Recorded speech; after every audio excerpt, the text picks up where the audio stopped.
Pierre Calmar, quelle est la décision qui vous a le plus marqué? Une décision marquante, c'est une décision irrévocable qui vous engage pour très longtemps et qui engage aussi d'autres que vous. Donc pour moi, sans conteste, la décision la plus marquante de ma vie, c'est le fait d'avoir fait des enfants.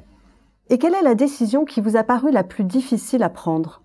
Pour moi, il y a deux catégories de décisions qui sont très dures à prendre. D'abord, il y a la décision que vous prenez contre l'avis de tout le monde.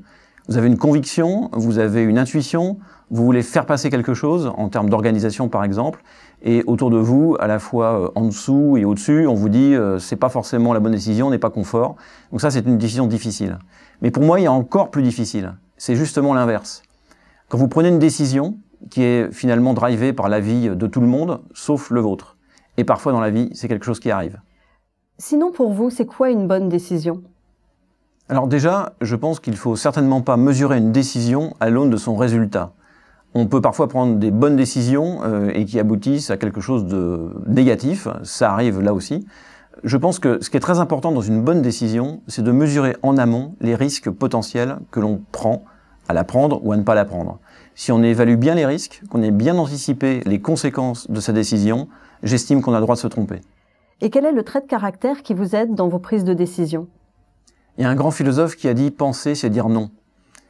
Moi, ce qui me caractérise, c'est l'indépendance d'esprit, le fait de penser librement et le fait de prendre du recul par rapport aux décisions et par rapport à l'ensemble des conseils dont je tiens compte, mais qui évidemment sont tamisés au prisme de ma propre volonté. Sinon, de quelle grande décision auriez-vous aimé être à l'origine?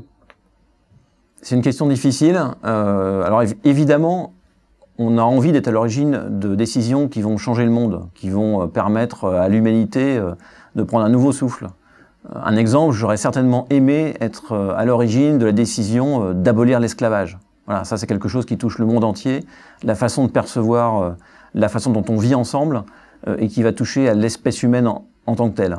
Donc typiquement, c'est le type de décision qui m'aurait plu de prendre.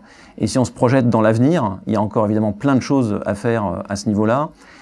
Donc je ne peux pas vous répondre simplement. Tout ce que je peux dire, c'est qu'évidemment, l'ambition dans laquelle on place cette décision est un élément essentiel pour moi.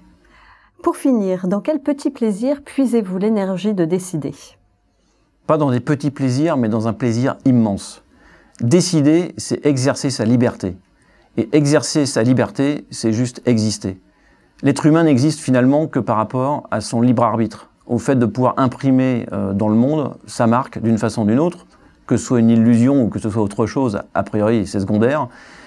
Et donc pour moi, le fait de décider, de grandes décisions, de petites décisions, c'est tout simplement exister en tant qu'individu, c'est prendre le choix de vivre. Et c'est pour moi quelque chose d'essentiel, et donc ça dépasse tout simplement les petits plaisirs de l'existence, c'est quelque chose de structurant en tant qu'individu, et qui me motive et qui me porte au bout de la vie et au bout de ce que je fais sur cette terre. Pierre Calmar, définitivement Decision Maker, merci. Merci à vous.